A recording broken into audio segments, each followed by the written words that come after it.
Assalamualaikum, this is Aishakta Shathi from Ajalsa page and my new another blog. Hi everyone, সবাই কেমন আছেন? আলহামদুলিল্লাহ আমি অনেক ভালো আছি এবং আমি সবসময় ভালোর দলে। এত বড় বড় চিকেন দেখে ফার্স্টে মাথায় কি আসতেছে? হ্যাঁ ধরেছেন আপু ভাইয়ারা আজকে বারবিকিউ করতে যাচ্ছি। আর কিছুদিন পর পর বারবিকিউ করার জন্য আমরা উঠে পড়ে লাগি, কারণ শীত আসলেই শুধু বারবিকিউ খেতে হবে এমন কোনো কথা নেই। আজকে রেসিপি শুদ্ধ দিয়ে দিচ্ছি।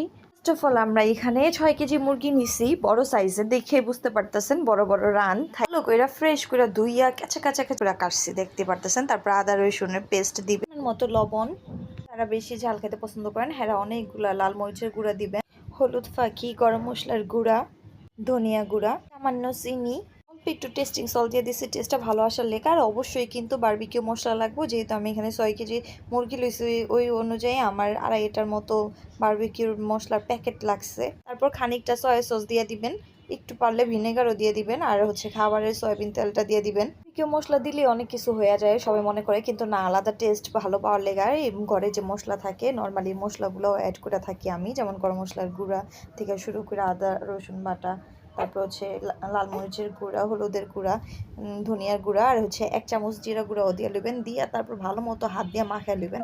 আমার হাতটা ওই দিন কাটা ছিল, জলব দেখা আমি ভালো মতো হাত দিয়ে মাখতে পারিনি। পরবর্তীতে আমি হাত দিয়ে ভালো মতো মাখা লইছি। তারপর হচ্ছে ম্যারিনেট করে রাখবেন। যত বেশি ম্যারিনেট করবেন তত চিকেনটা সফট এবং ভালো লাগবে খাইতে, বেশি মশলাটা ঢুকবো ভিতরে। তো আমি বেশিক্ষণ ম্যারিনেট করতে পারি নাই, মাত্র 3 ঘন্টা ম্যারিনেট করে রাখছিলাম। আর এই যে দেখতে পারতেছেন পরবর্তীতে এটা কিন্তু হাত দিয়ে ভালো মতো মাখানো হয়েছে, কেউ আমার মনে করি না যে চামচ দিয়ে কাম করে হালাইছি। I am just kidding. তো এই যে দেখতে পারতেছেন এখন স্টার্ট হয়ে যাচ্ছে আমাদের বারবিকিউ। আর এই যে ফার্স্ট অফ অল হচ্ছে বারবিকিউ মেশিনটাকে ভালো মতো কয়লা দিয়ে গরম করে নিচ্ছে। আর দেখেন কীভাবে আগুন চলে ওঠে। তো এই যে আমার হাজব্যান্ড, সে হচ্ছে আগুন জ্বালানোর জন্য এক্সপার্ট। আমার হাজব্যান্ড একা না, ওই যে দেখেন আমার দেবরকেও দেখা যাচ্ছে, সেও আবার আগুন জ্বালায় আর ফু দিচ্ছিল, বারবার আগুন নিভাচ্ছিল।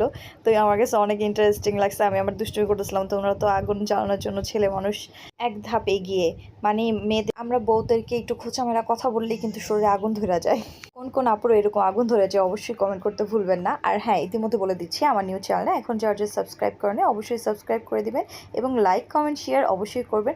আর এই যে দেখেন দেখতে দেখতে চলে এলো আমার বড় ছেলে, সে আবার একটু খুঁটিনাটি ঢং করবে। তার ইচ্ছাও ছিল একটু বারবিকিউ পার্টিতে, তার একটু ছোটোখাটো ক্লিক থাকুক। তো সেইগুলোকে একটু উল্টে পাল্টে দিচ্ছিল আর আমি এখান থেকে ক্লিক নিচ্ছিলাম। তো আমার ছোট বেবিটা কিন্তু একটু দেখা যাচ্ছে, অবশ্যই কিন্তু আমার বেবিদের জন্য মাশাল্লাহ মাশাল্লাহ বলবেন। আর হ্যাঁ, অনেক বেশি মজা করেছি আলহামদুলিল্লাহ। আমরা কিছুদিন পরপরই বাসায় এরকম পার্টি করে থাকি। তারপর আমি চলে এলাম, আমি কিন্তু কাজ করতেছিলাম ভাই, আমি কিন্তু ঢং করতেছিলাম না, আবার মনে করে না যে আমি ঢং করে দেখাচ্ছি।